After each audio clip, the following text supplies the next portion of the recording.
The Warden title is an honorific unless there's a war on and the country is at risk of a foreign invasion. It does not come with its own land, castle, or other holdings. Unless someone's knocking at the door, it's mostly an empty courtesy. While it's usually the case that the 4 Warden titles are tied to the hereditary lordships of the Vale in the east, Westerlands in the west, the north, and the Reach in the south, that isn't necessarily the case. Naming Jaime Warden of the East really means only that if the Wardens are activated in the event of a foreign invasion, Jaime would be in command of the eastern forces. That's it. He's not being given the Eerie, the Vale, or any other castle. It doesn't mean he'd be allowed to marry or pass on the Warden of the East title to his son. Hey guys, welcome to my channel. Please don't forget to like and subscribe and also click on the notification bell to remain updated. He didn't renounce all claims to titles. Being a knight and being a member of the Kingsguard are both inherently titles. He only renounced his ability to wed, have kids, and hold lands.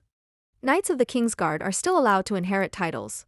In fact, Ned specifically mentions that after Tywin dies, Jaime would be the Warden of the West as is, so making him Warden of the East just puts both the East and West into his hands.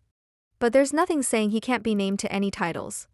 It could be read as an inconsistency that Ned thinks Jaime will inherit Casterly Rock, or it could simply be that Ned assumed, correctly, that Tywin had designs on getting Jaime out of the Kingsguard and that those plans would eventually come to fruition.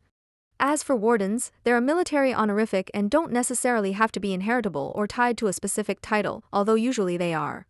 Traditionally the Starks are Wardens of the North, Tyrells are the South, Lannisters are West and Arryns are East. They carry no power unless the Wardens are called up for defensive purposes, which hasn't happened in decades. Robert at this point is anticipating an invasion from the east when Dany and Viserys invade with the Dothraki.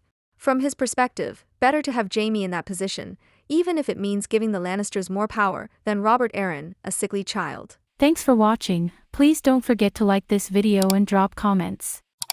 And most importantly, don't forget to subscribe and hit the notification bell so you don't miss anything.